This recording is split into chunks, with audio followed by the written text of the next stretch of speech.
दसदवन्द्याणं तिहुवणहिदमधुरविसदवकाणं हन्तातीदगुणाणं नमो जिनाणं जिदभवाणं।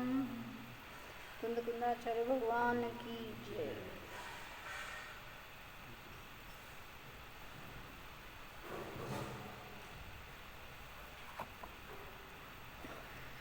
पंचास्तिका संग्रहामध्ये गाथा number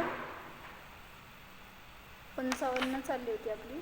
अमृतचंद्राचार्यांचा 55 number आहे. ती टीका झाली होती. जयसेनाचार्यांची टीका घ्यायची आहे. काय बघत होतो आपण त्याच्यामध्ये?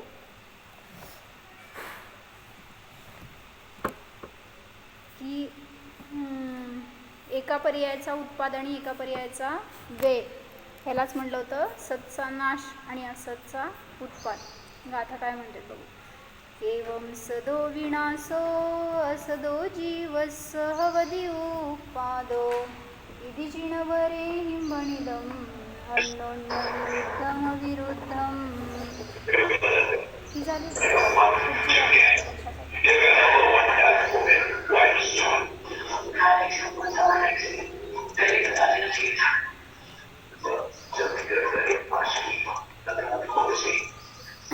ह्याच्या पुढची गाथा आहे.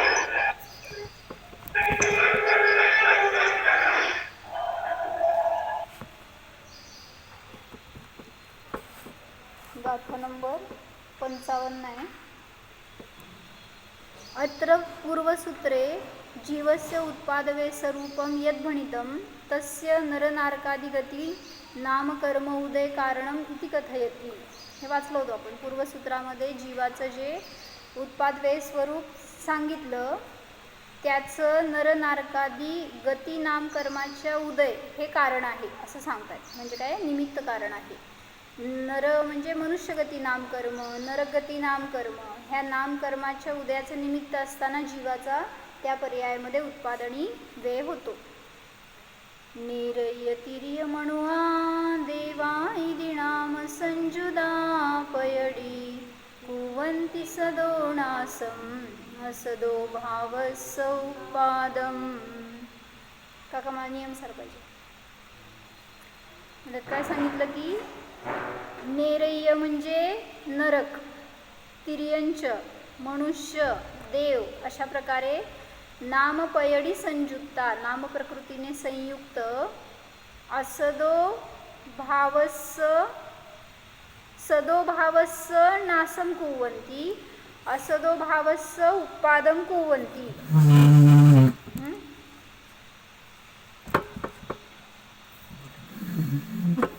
तर सांगायला लागले की असत भावाचा उत्पाद होतो आणि सद्भावाचा नाश होतो. म्हणजे हे नामकर्म जेव्हा बदलतं त्यावेळेस पूर्व नामकर्माच्या उदयाचा अभाव झाला म्हणजे सत्चा नाश झाला आणि नसलेल्या पर्यायाचा उत्पाद झाला. म्हणजे नारकी होता तो मनुष्य झाला, तर नारकी या अवस्थेचा सत्चा नाश आणि मनुष्य या असत पर्यायाचा उत्पाद झाला. पण तरीसुद्धा ते सर्वथा नाही. का बरं म्हणायचं असं? सर्वथा असतचा उत्पाद होत नसतो. का? नसलेली पर्याय तर कधी उत्पन्न होत नाही, असतचा उत्पाद कधी होत नाही. असं का म्हटलं? ते पुसून ठेवा की जरासं बघा.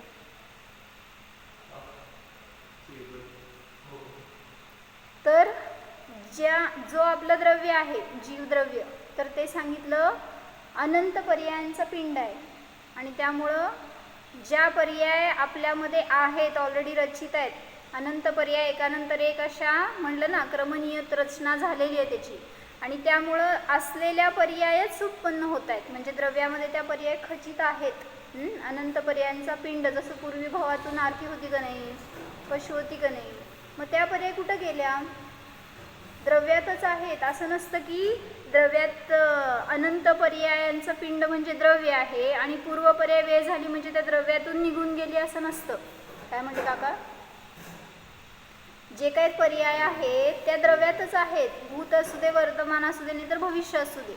फक्त तुम्हाला व्यक्त दिसतीये ती वर्तमान पर्याय. काय म्हणले अमोल भैया? तुम्ही मनुष्य आहे, नारकी आहे, देव आहे का तिर्यंच आहे? तुम्ही कोण आहे?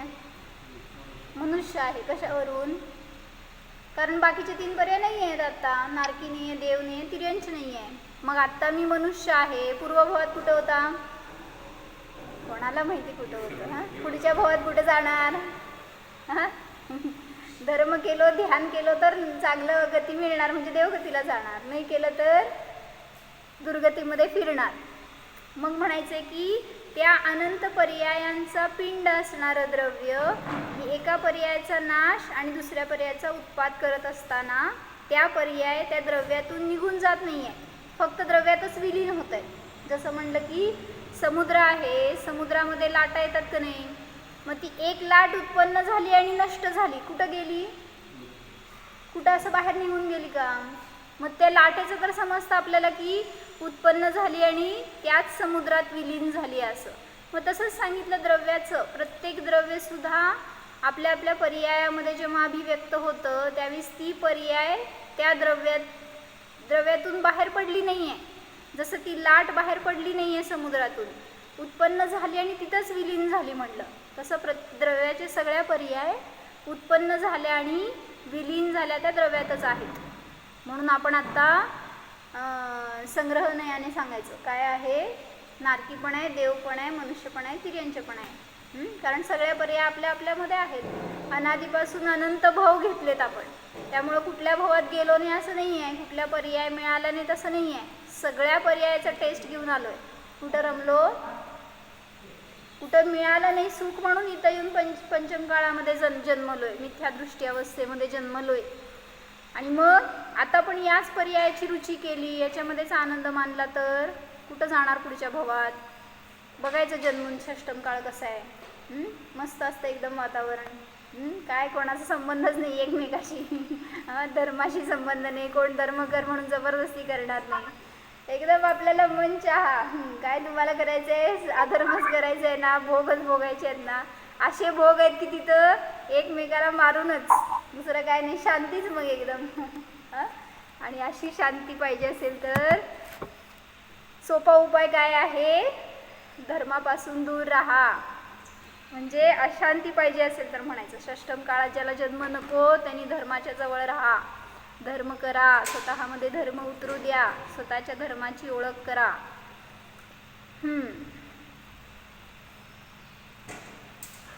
तर याच्यासाठी आपण काल चार्ट बघितलं होतं ना, कसलं चार्ट?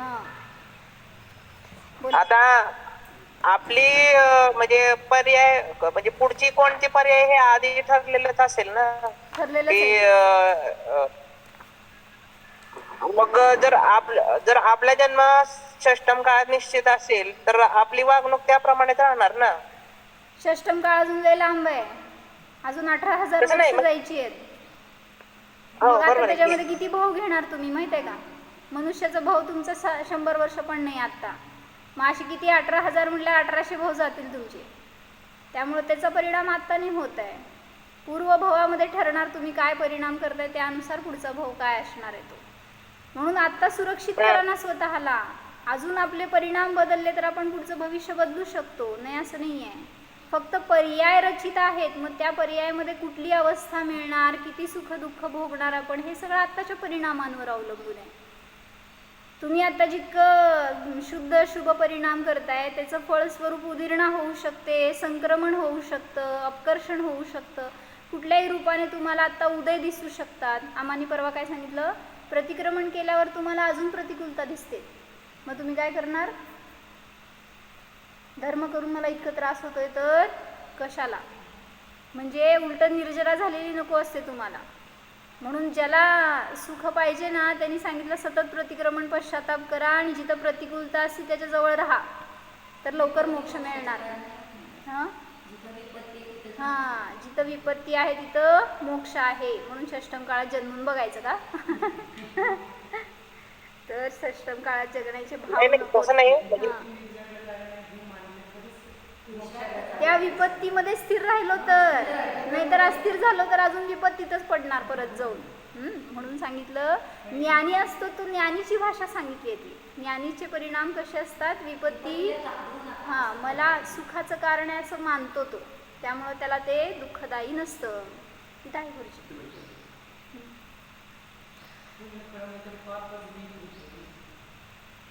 पुण्य भोगलं तर पापच होणार आहे. पुण्याचा उदय आला तर त्याच्यामध्ये हर्ष मानू नका, म्हणून तर म्हणलं म्हणजे दिसतं ज्ञानीला पण की पुण्याच्या उदयामध्ये सगळी सामग्री मिळाली आहे, अनुकूलता मिळाली आहे किंवा सगळं वातावरण तसं मिळालं आहे, पण ते पुण्य जर भोगत राहिलो आपण तर नियमाने असं पाप बांधणार की पुढच्या भवाभवात आपल्याला ती अनुकूलता नाही मिळणार.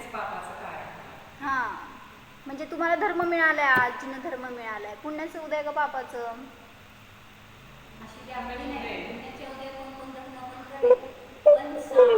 नाही, आत्ता मिळालंय जिनं धर्म, हे पुण्याचं उदय का पापाचं उदय आहे? पुण्याचं उदय. करतोय काय त्याचा उपयोग आपण? प्रत्येक जिनं धर्मात जन्मलेला जीव सांगा मला धर्मच करतोय का? मग तुम्ही पाप करताय का पुण्य करताय? मग त्याला धार्मिक कसं म्हणायचं? जरी समजा येतोय मंदिरात येतोय, सगळं शास्त्र स्वाध्याय करतोय, पण जर अंतरंग अनुभूती केली नाही आहे किंवा आपले परिणाम कशा आहे यांच्यावर तो विजय मिळवत नाही आहे, त्यानुसारच कर्माच्या उदयानुसारच परिणमन करतोय, तर त्याला कोण बाहेर काढणार त्या दुःखातून? म्हणजे पुण्याचा व्यय करत चाललाय आणि पाप वाढवत चाललाय. मग ते एकदा सांगितलं होतं ना कर्णायोगाच्या शिबिरमध्ये की नरकगतीला जातं कोण? ज्याचं पुण्य संपुष्टात आलं इथं आणि पापाची अधिकता झाली आहे. जाऊ देत, पुण्य आहे तुमच्याजवळ काहीतरी, पण त्याचं कॅल्क्युलेशन केल्यावर क्रेडिट अँड डेबिट करा, काय बॅलन्स शीट करा, तर ज्याच्याजवळ पापाची अधिकता असते ना तो जीव नियमाने नरकाला जातो. मग आता तुम्ही कुठं जाणार? म्हणजे तुमच्यावर अवलंबून आहे. आज केलेल्या परिणामांचं फळ, त्याच्या निमित्तात जे काही कर्म बंद झाले त्याच्यानुसार पुढची गती मिळणार आहे. श्रेणिकाला काय झालं सांगा? भलेही त्यांनी क्षयिक सम्यक दर्शन केलं होतं, पण असं तीव्र निधत्ती निकाचित पापाचं बंद केला होता की ते त्याला भोगावंच लागलं. म्हणजे त्या सम्यक्त्वात सुद्धा ही शक्ती नाही आहे की ते गती बदलेल, तुमची आयु बदलेल, मग थोडीशी स्थिती बदलेल एवढंच परिणामांच्या निमित्तामध्ये, पण त्या दुःखाचा पूर्ण नाश करण्याची शक्ती. म्हणून आत्ता सावधानता ठेवा, अजून आयुबंद झालेला नसेल तर.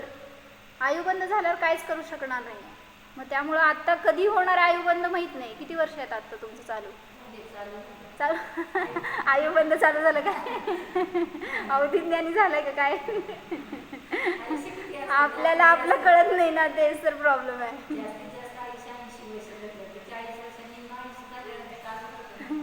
1/3 ना, 1/3 राहिल्यावर शेवटचं म्हणजे 60 वर्षाच्या नंतर कधी कुठलाही टाइम असेल की आयुबंद होईल. मग तुम्हाला माहीत सुद्धा नसणार आहे कधी आयुबंद झाला आपला. म्हणून 60 वर्ष झाल्यावर सावधानता ठेवायची. त्याच्या आधी काय करायचं? त्यामुळं 100 वर्ष आयुष्य आहे का नाही आपल्याला काय माहिती ना. हा, बरोबर आहे. मग 100 वर्ष जगायचंय का तुम्हाला? म्हणजे मला सांगायचं, तुमचं आयुष्य कितीही असू दे, तुम्हाला माहित नाहीये त्याचं 1/3 पार्ट राहिलं ना की ते तिथून आयुबंद कुठल्याही क्षणी होऊ शकतो. मग आपल्याला आयु किती आहे माहित नाही, त्याचं 1/3 गेलं का माहित नाही, आणि कुठल्या समयाला आयुबंद होणार हे माहित नाही आहे. मग कधी शुद्ध परिणाम करायचे? प्रत्येक समयाला सावधानता अशी ठेवावी. आम्हा सांगतात ना, कोणाला तरी माकड गाढव अशी शिवी दिला आणि नेमकं त्याच वेळी तुमचा आयुबंद झाला तर कुठं जाणार? मग सगळी 30 पर्याय आपल्याला भोगायला मिळते. दुसऱ्याला जेव्हा नाव ठेवलंय ना त्यावेळेस तुम्हालाच त्या गतीत जायचा चान्स मिळतो. म्हणून मन वचन काय तिन्हीच्या द्वारे अशी सावधानता असायला पाहिजे, जागरूकता असायला पाहिजे. म्हणून ती कॅसेट ऐकली का? अयम जागृती मोक्षाय असं दिलंय. 7 नंबरची कॅसेट आहे. आता मला माहिती नाही किती तारखेची आहे. सकाळी झालेले प्रवचन आहे पंढरपूरला. त्याच्यामध्ये सांगितलं मोक्षासाठी जागृती किती आहे तुमची. मी पण अजून पूर्ण नाही ऐकलं. मग त्याच्यात तुम्ही सगळा पुरुषार्थ करताय तो संसारासाठी करताय, अधर्मासाठी चालू आहे, पण मोक्षासाठी सम्यक्त्वासाठी किती जागृत आहात. म्हणून कॅसेट ऐका.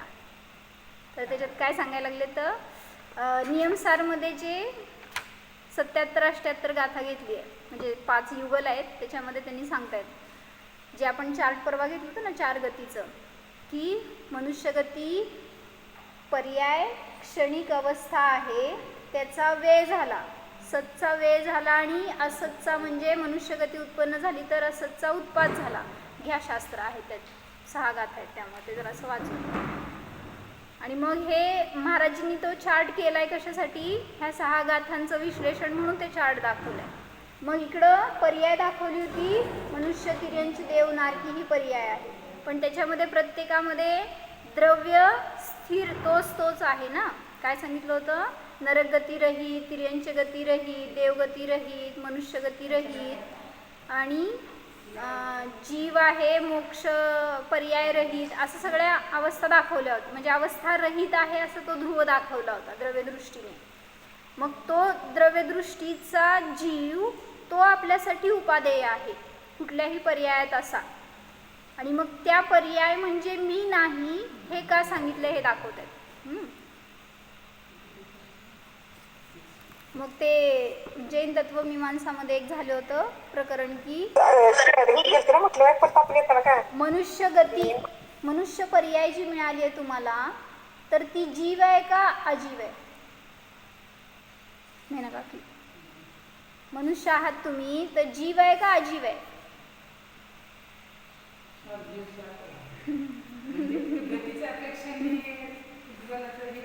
मग त्यांनी सांगितलं म्हणले भाव कर्म बघितला तर जीव आहे आणि द्रव्य कर्म बघितला, नो कर्म बघितला तर अजीव आहे. मग त्याच्यावर उत्तर काय दिलंय ती कॅसेट मी लोड करणार आहे का? म्हणजे 1 तासाचं प्रवचन आहे एवढ्यावरच.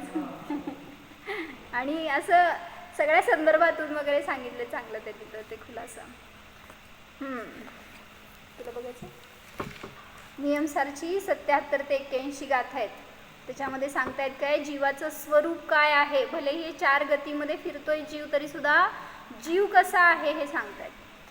नाहम नारय भाओ तिर्यथो म्हणू देव पजाओ कत्ताणहि कारयिदा हनुमंतानेव कत्तीणम नाहं मग्गणठाणो नाहं गुणठाण जीवठाणोन कत्ताणहि कारयिदा हनुमंतानेव कत्तीणं नाहं बालो बुद्धो न चैव तरुणो न कारणं तेसिं कत्ताणहि कारयिदा हनुमंतानेव कत्तीणं नाहं रागो दोषो न चैव मोहो न कारणं तेसिं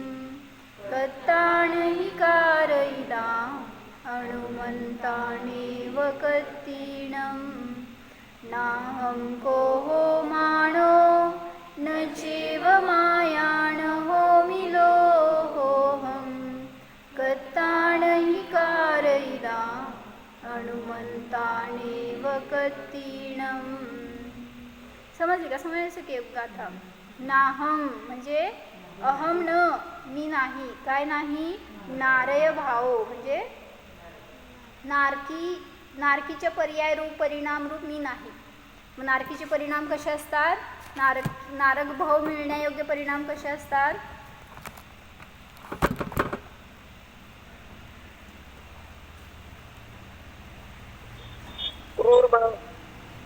काय हे सूत्र आहे की आपल्याकडं? नरक भाव मिळण्याचं कारणच सूत्र आहे ना. कुठलं सूत्र? हां.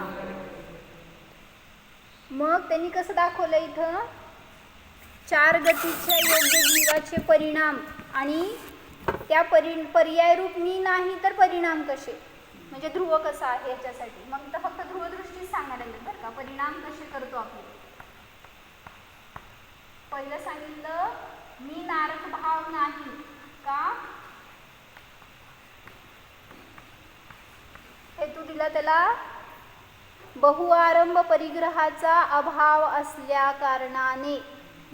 काय हेतू दिला? म्हणजे तुमचं जे जे सूत्र घेतोय ना आपण त्या गतीचं त्या आयुचं बंधाचं कारण म्हणून, तर त्यालाच उलट करून सांगितलं. बहुआरंभ बहुपरिग्रहाचा परिग्रह रूप परिणामांचा ना असं घेतलं ना. त्यांनी घेतलं या टीकेमध्ये आहे पुढं.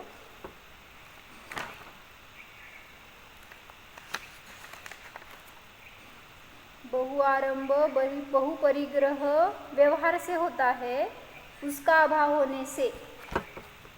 बहुपरिग्रहाचा अभाव असल्यामुळे असं हेतू दिला. हे झालं प्रतिज्ञा वाक्य. मी नारक भाव नाही किंवा नारक पर्याय रूप नाही. नारक पर्याय म्हणा पर्यायचं त्यांनी गाथेमध्ये कथन केलंय ना. मी नारक पर्याय नाही, बहुआरंभ बहुपरिग्रहाचा अभाव असल्यामुळे हा हेतू झाला. त्याला म्हणायचं अनुमान वाक्य. अनुमान वाक्यामध्ये काय असतं? प्रतिज्ञा आणि हेतू. मग प्रतिज्ञेमध्ये काय असतं? पक्ष आणि साध्य असतं. पक्ष कोण आहे? मी का तुम्ही? मी म्हणायचं मी, तुम्ही म्हणायचं तुम्ही. म्हणजे सगळीकडे मी बघा, तुम्ही नाही. तर मी पक्ष आहे आणि नारक भाव नाही हे साध्य आहे, नारक पर्याय नाही आणि त्याला दिलेला हेतू आहे.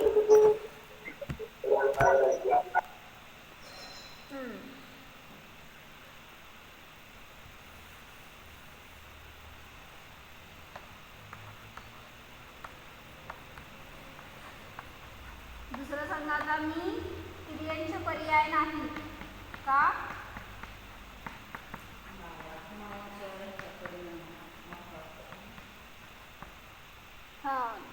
माया मिश्रित अशुभ कर्माचा अभाव असल्यामुळे. काय सांगितलं? माया मिश्रित अशुभ कर्माचा ना भावाचा अशुभ कर्माचा अभाव असल्यामुळे.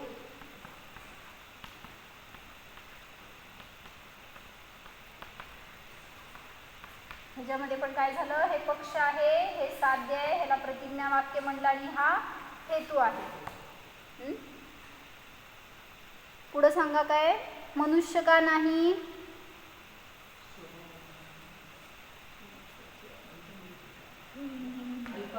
मनुष्यच माहित नाही तुम्हाला. मनुष्याचं सूत्र काय नाही, काय आहे तिथं?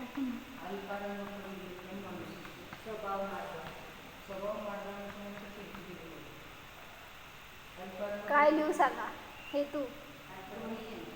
मी मनुष्य का नाही हो? कोणाला माहीतच नाही मी मनुष्य नाही आहे, सगळे मनुष्यच आहेत.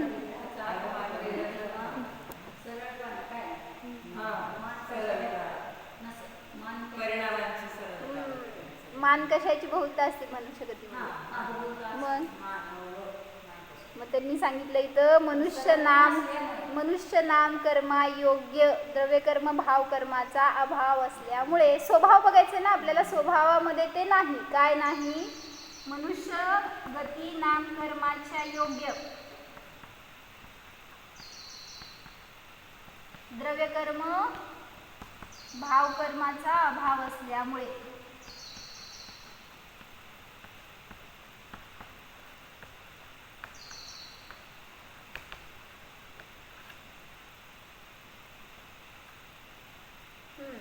काय ह्याच्यामध्ये प्रतिज्ञा काय आणि हेतू काय? हां बरोबर. प्रतिज्ञा काय? मी मनुष्य पर्याय नाही का? ह्याला प्रतिज्ञा म्हणायचं. याच्यात पक्ष मी आहे आणि मनुष्य पर्याय नाही हे व्यतिरेक रूप साध्य आहे, म्हणजे निगेटिव्ह. मग त्यामध्ये काय घेतलं? हेतू.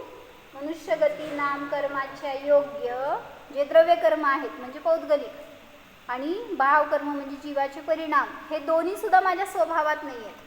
द्रव्यकर्म आणि भावकर्म यांचा माझ्यामध्ये अभाव असल्यामुळे निश्चयाने मी मनुष्य पर्याय नाही. आता देव सांगा. मी देव पर्याय नाही का? का का का?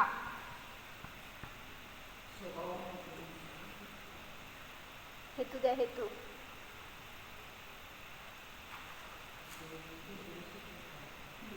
मी देव पर्याय का नाही?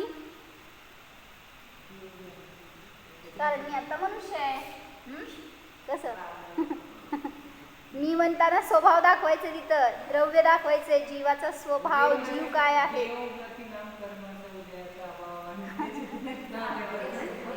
उदयाकडनं बोललेच नाही आहेत ना काय त्यांनी, अजून स्वभाव दाखवायला लागले. त्यावेळेस तिथं असताना सुद्धा उदय नाहीच आहे, तिथं असताना सुद्धा नाही.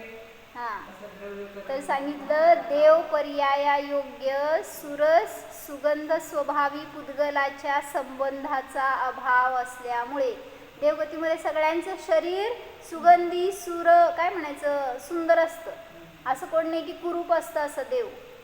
कारण देवगती मिळालीच आहे त्यांना ज्यांना शुभ प्रकृतींचा उदय असतो. पुण्य प्रकृतींचा जास्त उदय आला तर तो तिथं जन्मतो. कुठले देव असं देवगतीतले म्हणजे आता हे बघा बरं का कल्पवासी वगैरे असुरकुमार बघू नका, नाहीतर असुरकुमार एकापेक्षा एक सुंदर असतात. बघून या जाऊन. देव पर्याया योग्य सुरस सुगंधी पुद्गलाच्या संबंधाचा अभाव असल्यामुळे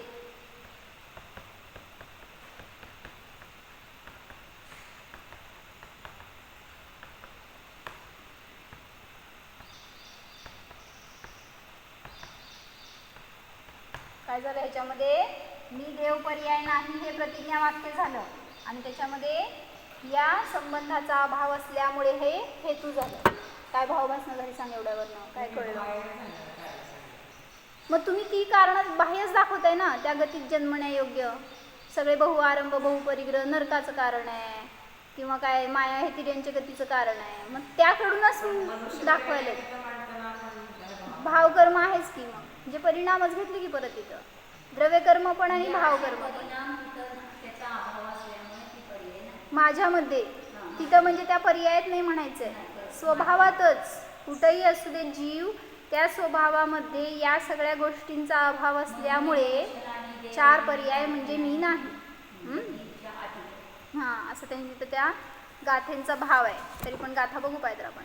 नाहम नारय भावो मी नारक भाव रूप नाही, तिर्यथो तिर्यंच भाव रूप नाही, म्हणूव देव पज्जाओ मनुष्य पर्याय आणि देव पर्याय रूप मी नाही, न कत्ता न कारयिदा न अनुमंता त्या कार्याचा मी करता नाही कारयिता नाही अनुमोदक नाही. मग कोण केली तुमची मनुष्य पर्याय? हां तुम्ही नाही केली तर कोण केली? तर सांगायला लागलेत की तुम्ही करता नाही कारयिता नाही अनुमंता नाही. उलटं म्हणायचं निश्चयाने अकर्ताय जीव. हां मग तिथं म्हणायचंय काय की व्यवहाराने म्हणलं जाईल मी केलंय किंवा ते माझे भाव आहेत म्हणून, पण निश्चयाने सांगितलं जीवामध्ये हे सगळे परिणाम अशुभ भाव कर्म वगैरे हे नाहीतच. त्यापासून जीव कसा आहे अस्पर्शी, त्या पर्यायांनी त्या परिणामांनी रहित आहे. त्यामुळं असं आनंद यायला पाहिजे की आपण कुठल्याही कंडिशनमध्ये असू दे तरी सुद्धा ज्ञानी कसा असतो त्याच्यात असताना सुद्धा मी वेगळा ह्याचा अनुभव करत असतो. क्षणिक अनुभव करतोय आत्ता सुद्धा नरकामध्ये आहे तर आपल्यापेक्षा कमी दुःख आहे जास्त दुःख आहे क्षणिकाला. तुम्हाला नारकी पर्याय दिसते ना बाहेर. हां सगळं करणार आहे ते हा त्याच्या शरीराने कृष्ण लक्ष्मण रावण आणि लक्ष्मण वगैरे कुठे आहेत? ते तर पहिल्याच्या खाली आहेत, अजून तिसऱ्या नरकात आहेत. दुःखी का सुखी दोघं सम्यक दृष्टी झाल्यात माहिती आहे का तुम्हाला? का नाही? सीता गेली होती ना सांगायला, म्हणजे प्रतींद्र सीता नाही आता सम्यक दृष्टी झाला सीतेचा जीव आणि तो 16व्या स्वर्गात जन्मला.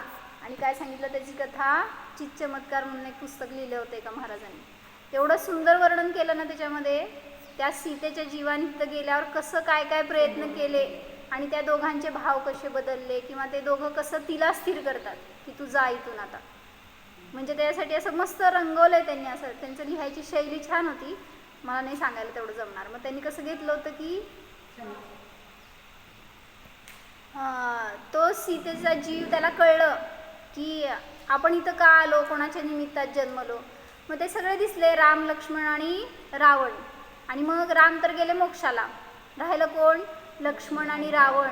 आता लक्ष्मण एक ठीक आहे धीर होता त्याच्याविषयी अनुराग होता, पण रावण त्याच्या निमित्तात किती भावभावामध्ये तिला दुःख सोसावं लागलं होतं. तरी सुद्धा सांगितलं सम्यक दृष्टी सम्यक ज्ञानी तिची परिणती कशी की त्याला सुद्धा हे दुःख नको भोगायला. तिला कळलं की दोघं तिसऱ्या नरकात आहेत आणि त्यांना किती दुःख सहन करावं लागतंय तिथं. असं एक त्यावेळेस तिला अवधी ज्ञान होतं शेवटी ते कळलं आणि मग 16व्या स्वर्गातल्या जीवाला 3ऱ्या नरकापर्यंत जाण्याची शक्ती असते. त्यामुळं तो जीव समजल्या क्षणी तिथं गेला आणि म्हणतोय की नको, इथं तुम्ही राहायला नको. दोघांना धरलं आणि ओढतोय. चला म्हणला, मी वर घेऊन जातो तुम्हाला दोघांना पण, लक्ष्मणाला पण आणि रावणाला पण. दोघं तिथे एकमेकांशी भांडतायतच आत्ता सुद्धा, कारण एकमेकांच्या मरणाचं कारण तेच ठरलेत. आणि मग तिथं दोघांना पण उचलून घेऊन चालली आहे की नका इथं राहू तुम्ही, मी तुम्हाला या दुःखातनं सोडवून घेऊन जाणार. आणि मग म्हटलं की उचलल्यावर चाळणीत पाणी किती वेळ राहतं, तसं म्हणले ते गळून पडले. परत उचललं, परत पडले, परत असं अनेक वेळा तिने प्रयत्न केला, पण ते निष्फळ झालं. आणि मग त्यावेळीच तिने सांगितलं, इतकं सुंदर संबोधन केलं त्या दोघांना की तुम्ही इथं जन्मलाय तर ह्याचं कारण तुम्ही पूर्वभाव, तुम्हाला पण अवधिज्ञान आहे, तुम्ही जाणा. एकमेकांशी केलेल्या वैराचं फळ आपल्याला हे असं मिळतंय, तर अशी गती आपल्याला पुन्हा नको, असं दुःख मला भोगायचं नाही आहे. आणि आत्तासुद्धा या पर्यायात आहात तर त्याच्यापासून कसे वेगळे आहात ह्याचं सारखं जाणीव करा, अनुभव करा आणि एकदा सम्यक दर्शनाची प्राप्ती करा. म्हटले तुमचं सगळं दुःख क्षणात संपणार. आणि तिच्या अजून असं तिने भरपूर संबोधन केलं की ते त्यावेळीस ज्ञानाला प्राप्त झाले. काका सम्यक दर्शन प्राप्त झालं. हां, सम्यक दृष्टीचाच उद्देश कार्यकारी असतो. आणि मग त्यावेळेस त्यांना दोघांना सम्यक दर्शन झालं, तर आता ते दोघं तिला समजवत आहेत की तुझं तू कार्य खूप सुंदर केलंयस, तू इथं येऊन आमच्यावर महान उपकार केलेस आणि आता आम्ही आमच्या पर्यायामध्ये आहे, ही पर्याय संपेपर्यंत आम्ही बाहेर पडू शकत नाही, तू तुझ्या स्थानी जा. कसली डेअरिंग बघा की त्या दोघांची पण. असं नाही म्हणलं की हां, कारण सम्यक दृष्टी जीव 3ऱ्या नरकात जात नाही, तिथं गेल्यावर सम्यक दर्शन होणार की. आणि इथून मेलेला जीव पहिल्याच्या खाली जाणार नाही सम्यक दृष्टी. प्रतिकूलतेतच करते असं म्हणायला पाहिजे. मग जावा प्रतिकूलतेत जाऊन राहावा, तुम्हाला अनुकूलतेत राहायची सवय आहे. जाणीव होत नाही ना तसं दुःख मी नाही भोगलं.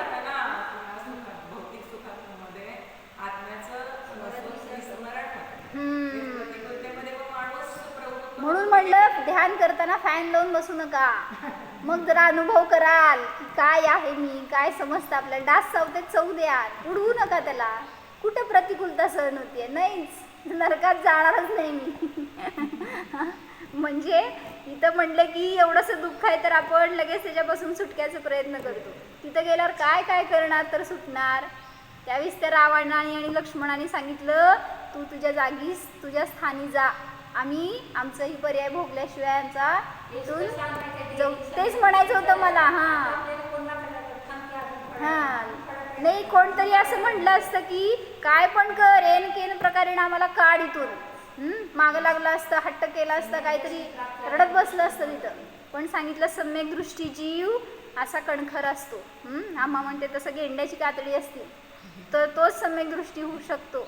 असं भावनिक असेल, भावना प्रधानी असेल तर तो मोक्ष मार्गामध्ये अग्रेसर होऊ शकत नाही. तुमच्यामध्ये पण असा विचार करा, माझी आई असं म्हणली, माझा मुलगा असं म्हणला, तुम्ही राहू शकणार नाही मग धर्मामध्ये, म्हणजे अशी स्थिरताच राहणार नाही हो. मग तिथं कुठल्या तरी एखाद्या शब्दाने विचलित होणार, लगेच धर्म सोडून देणार. काहीतरी प्रतिकूलता आली की पहिल्यांदा धर्म सोडतो, बाकीचं सगळं राहतं बरोबर पण धर्म सोडतो. काका प्रतिकूलता आली, पायाला आपल्याला त्रास झाला, त्यावेळेस पहिला कोण आठवलं, कुठल्या डॉक्टरकडे जायचं. त्यावेळेस पहिलं आठवलं का मी केलेल्या कृतपरिणामांचं फळ मी भोगतोय. मला पहिला प्रतिक्रमण करायला पाहिजे, पहिला त्या जीवांची क्षमावली करायला पाहिजे. ज्या जीवाला बाहेर काढलं त्याला मनापासून परत परत क्षमा म्हणा. त्याच्या निमित्तात मला हे उदय भोगावं लागलं. केवढंसं जीव होता सांगा, किती मोठं फळ दिलं. त्याने नाही दिलं, आपणच भोगलं. हां, म्हणजे कुठून कसं तरी वैर फेडायला येतातच जवळ. म्हणून मध्ये सांगितलं होतं ना, उदाहरण ते की त्या सावित्री नदीवर, कुठे आहे सावित्री नदी तुमच्याकडं, तिकडं साताऱ्याकडं का काहीतरी, आणि ते नदीवरचं पूल तुटला होता आणि हां, आणि मग ते नाही का गाड्या रात्रीच्या वेळेस त्याच्यावरनं गेल्या आणि त्या गेली गाडी पाण्यात. असं सांगितलं, बस गेल्या रात्रीच्या वेळेस अपरात्री असं, आणि त्या बस गेल्या पाण्यामध्ये. कितीतरी काय म्हणायचं टेम्पो वगैरे असले वाहून गेला, मधून तुटला होता पूल, आणि मग ते त्यातनं वाहत गेल्या त्या गाड्या. असे रात्री अपरात्रीच्या वेळेस काय दिसणार आहे असं पहाटे 2-3च्या दरम्यान वगैरे. आणि मग कुठं गेल्या ह्याचा शोध लावायला सकाळी सगळेजण बघितले तर गाड्या मिळाल्या, पण तिथले माणसंच मिळाली नाहीत. कितीतरी माणसं गेली, कितीतरीच हाताला आली, ते पण मेलेली अशी काहीतरी. म्हणजे मग कुठं गेली माणसं? ते प्रवाह कुठंपर्यंत जातो ना, सगळीकडं शोधली. त्या डायर्स असतात, काय म्हणायचं त्यांना, डाईंग करणारे, काय म्हणायचं, गोताखोर. हां, तर त्यांनी सगळीकडं जाऊन पाहून आले तर कुठं मिळाली नाहीत त्यांना. मग कुठं गेले हो? जीव कोण होता? एकेंद्रिय जीव आहे, जलकायिक. केवढासा जीव म्हणायचा होता त्याला? किती जणांचं प्राण घेतलं सांगा.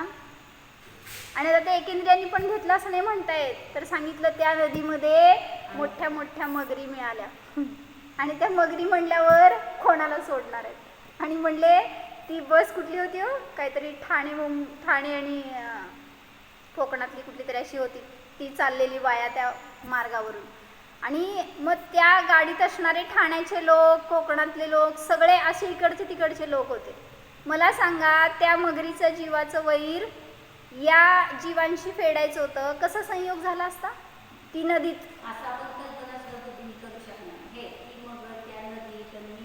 हां, कसं संयोग होणार असतो आणि कसं वैर फेडायला मिळणार असतं बघा की.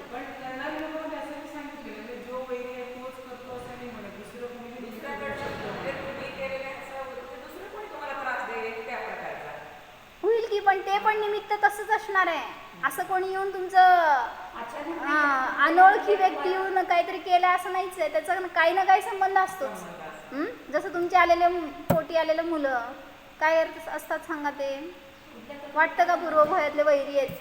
त्याच्याशिवाय आता कुठं स्वीकार होतोय? ते माझे प्रेम इतके जवळचे, आपण त्यांच्याशी जीव लावतोय, त्यांना इतकं सांभाळतोय, तर ते आपले वैरी असतात. हां, कुणिक होता तो काय होता? श्रेणिकाचा मुलगा. म्हणजे शेवटी मला म्हणायचं की तुमचं वैर असेल तर कुठेही गेला तरी पण ते भेटणार आणि फेडायला निमित्त ठरणारच. नाही असं नाही, तुम्ही त्याच्यापासून दूर पळू शकत नाही. मग कुठून आलो होतो? रावणापासून वर चाललो होतो आपण. रावण आणि लक्ष्मण तिसऱ्या नरकात आहेत आत्ता, आणि त्यांना सांगितलं इतकं दुःख भोगायला लागतंय किंवा असा उदय आहे कर्मांचा, तर जेव्हा सम्यक दर्शनाची प्राप्ती झाली त्यावेळी अशी स्थिरता आली, असं एक बळ आलं परिणामामध्ये की सीतेला सांगितलं तू जा, आम्ही सुरक्षित आहोत, तू जे कार्य करायला पाहिजे होतं ते केलंयस, आणि आम्हाला आता या दुःखात असताना सुद्धा सुखी बनवलंयस. आता तुझं काय कार्य इथं नाही, आता आम्ही सुखीच आहे.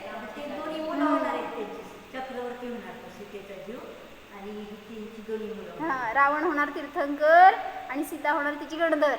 हां, म्हणजे एवढे वर्ष तिच्यापासून भोगावं लागलं होतं.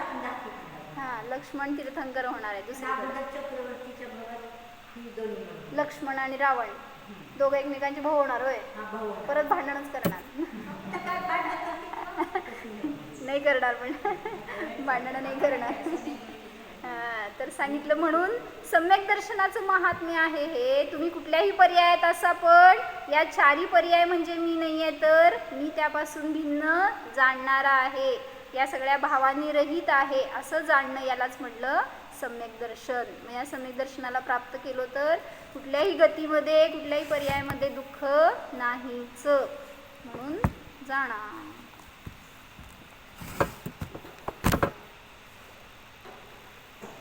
हो,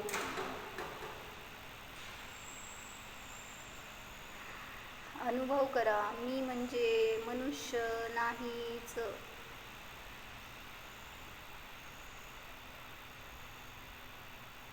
माझ्यामध्ये गती नामकर्म नाहीच. माझा या गतीशी संबंध नाहीच. अनुभवा. कोणत्याही गतीमध्ये मी निर्गती स्वरूप आहे. कोणत्याही शरीरामध्ये मी तर अशरीरी आहे.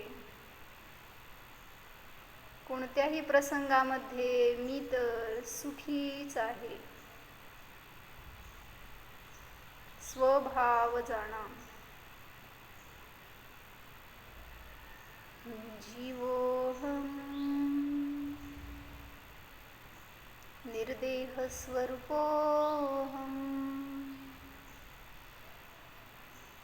ॐ